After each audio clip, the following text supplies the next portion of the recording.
ជាពាក្យមិនពីបាក់និយាយបងព្យាយាមប្រាប់ទៅស្រីគួរស្ដាប់ឲ្យចប់គុំកាត់ដី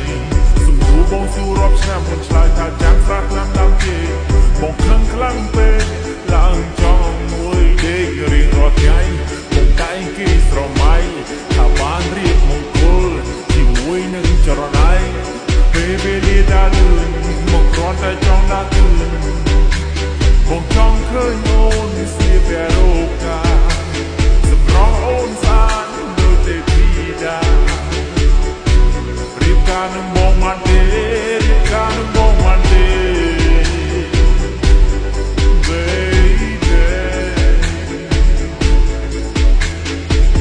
ស្រឡាញ់តែស្មោះជាពាក្យមិនពីបាក់និយាយអ្នកខ្លះស្នេហាក៏មានរាប់ឆ្នាំតែត្រូវបារជ័យអ្នកខ្លះជាគិតថាស្នេហារុងរឿងមានន័យនេះឬជាស្នេហាដែលមាននៅលើលោកីប៉ុន្តែបងនឹងស្រី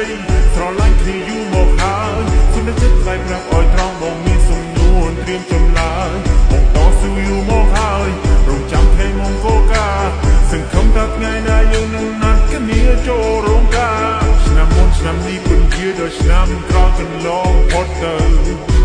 ប្រាប់បងបន្តិចមក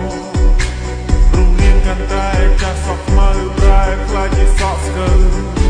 ប្រាប់បងបន្តិចមកតើស្រីកុំពុំគិតໄວសំនួរបងសួរដល់ដែរសង្ឃឹមថាមានស្នេហ៍ស្រីនឹងយល់ពីថាស្រឡាញ់ហើយស្មោះជាពាក្យមិនពីបាននិយាយអ្នកខ្លះស្នេហាធ្លាប់មានរាប់ឆ្នាំតែត្រូវបារជ័យទុកដល់តែបងរស់ទៀតសែនគូនៃការមានកំណត់គុំទុកនៅពីថាស្រឡាញ់ហើយស្មោះជាពាក្យមិនពីបាននិយាយអ្នកខ្លះស្នេហាធ្លាប់មានរាប់ឆ្នាំតែត្រូវបារជ័យទុកដល់តែបងរស់ទៀតសែនគូនៃការមានកំណត់គុំទុកនៅពីថាស្រឡាញ់ហើយស្មោះជាពាក្យមិនពីបាក់និយាយអ្នកខ្លះស្នេហាក៏មានរាប់ឆ្នាំតែត្រូវបារជ័យអ្នកខ្លះជាគិតថាស្នេហារុងរឿងមានន័យ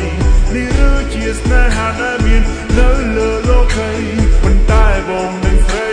ស្រឡាញ់គ្នាយូរមកហើយសុទ្ធតែចិត្តថ្លៃប្រាប់ឲ្យត្រង់បងមានសំនួនត្រៀមចម្លើយបងតស៊ូយូរមកហើយរងចាំថ្ងៃមង្គលការសង្ឃឹមថាថ្ងៃណាយើងនឹងណាត់គ្នាចូលរោងការស្រឡាញ់គ្នាយូរប៉ុណ្ណាទើបស្រស់លំអងព្រមរៀបការធ្វើការខំសំលុយដើម្បីទុកសងបណ្ដាការបងត្រៀមលក្ខណៈគ្រប់គ្រាន់គម្រោងនឹងមានគ្រួសារ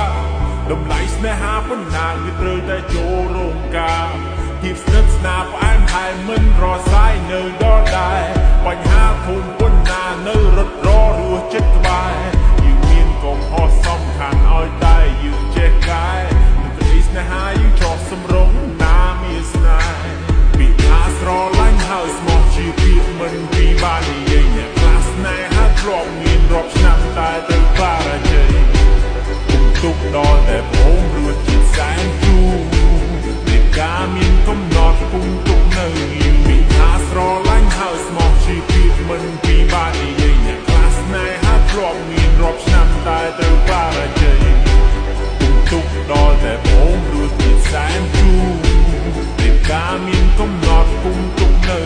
ពីថាស្រឡាញ់ហើយស្មោះជាពាក្យមិនពីបាក់និយាយអ្នកខ្លះស្នេហាក៏មានរាប់ឆ្នាំតែត្រូវបារជ័យអ្នកខ្លះជាគិតថាស្នេហារុងរឿងមានន័យនេះឬជាស្នេហាដែលមាននៅលើលោកីប៉ុន្តែបងនឹងស្រីស្រឡាញ់គ្នាយូរមកហើយសុទ្ធតែចិត្តថ្លៃប្រាប់ឲ្យត្រង់បងមានសំនួនត្រៀមចម្លើយបងតស៊ូយូរមកហើយរងចាំថ្ងៃមង្គលការសង្ឃឹមថាថ្ងៃណាយើងនឹងណាត់គ្នាចូលរោងការមិត្តភក្តិប្រុសស្រីមកប៉ាព្រមទាំងតាយាយគេចាំតែថ្ងៃរៀបការគេមកច្រៀងជូនពរជ័យអបអរគុណសាកលថ្មីឲ្យមានតែសុខសេចក្តីជីវិតស្នេហានឹងស្ថិតគង់មុខអូនគុំបារម្ភ